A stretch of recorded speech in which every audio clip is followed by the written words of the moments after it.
ఇవాళ ఇదే కాదు, మా అక్కలు నేను అడుగుతున్నా, అక్క 10 ఏళ్ళు ఈ పనికిమాలినోడు ఎవడైనా రేషన్ కార్డు ఇచ్చిండా రేషన్ కార్డు?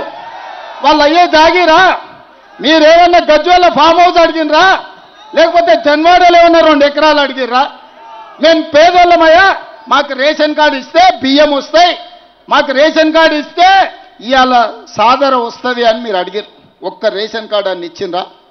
కానీ మీ సోదరుడు, మీ తమ్ముడు, మీ బిడ్డ రేవంత్ రెడ్డి ముఖ్యమంత్రి అయితే ఏడాది తిరిగాకల్లా ఒక్క జూబ్లీ హిల్స్లోనే 14,159 రేషన్ కార్డులు పేదోళ్ళకి ఇచ్చిన చరిత్ర కాంగ్రెస్ పార్టీది.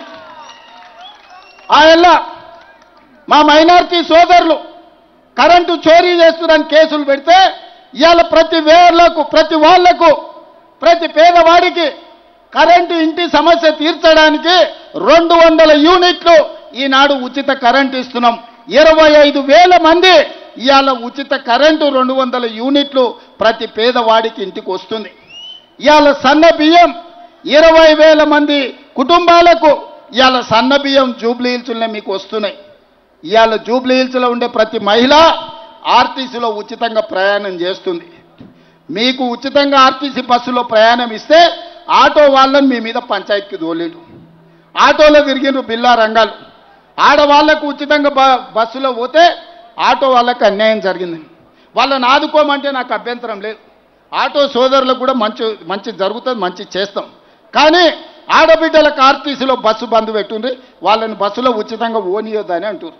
నేను అడగదలుచుకున్న మా అక్క చెల్లెలు, 10 ఏళ్ళు కేసీఆర్ ముఖ్యమంత్రి ఉన్నాడు, ఎన్నడైనా మీకు బస్సులో ఉచితంగా దోలాలని ఆలోచన చేసిండా అక్క? ఎన్నడైనా చేసిరా? ఇవాళ ఎవరైనా ఒక్క రూపాయి అడుగుతుర్రా మిమ్మల్ని?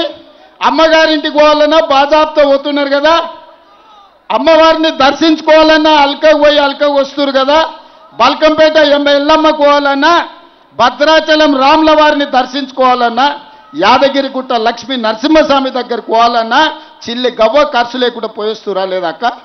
దసరా పండుగ, దీపావళి పండుగకు అందరూ అమ్మగారింటికి పోయేస్తున్నారు కదా, మరి ఆ దరిద్రులకు కడుపు నొప్పి ఏంది అక్క? ఏంది వాళ్ళ బాధ, వాళ్ళ దుఃఖం ఏంది? మా ఆడబిడ్డలు సంతోషంగా ఉంటే చూసి ఓడవలేరా? నీ ఇంట్లో ఉన్న ఆడబిడ్డలు మంచిగా చూసుకోకపోతే రాష్ట్రంలో ఉన్న 2 కోట్ల మంది ఆడబిడ్డలకు అన్యాయం చేయాలని ఇవాళ బీఆర్ఎస్ వాళ్ళు ఆలోచన చేస్తారు. అందుకోసం ఇవాళ బీఆర్ఎస్ని గెలిపించాలనా? మీ రేషన్ కార్డు రద్దు చేయనికే బీఆర్ఎస్ని గెలిపించాలనా? మీ సన్నబియ్యం రద్దు చేయనికే బీఆర్ఎస్ని గెలిపించాలనా?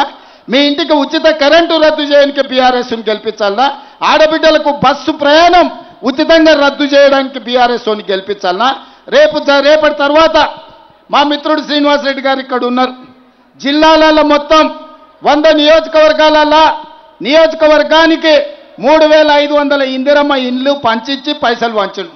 ఇవాళ నేను శ్రీనివాసరెడ్డి గారికి ఆదేశాలు ఇస్తున్న వేదిక మీద నుంచి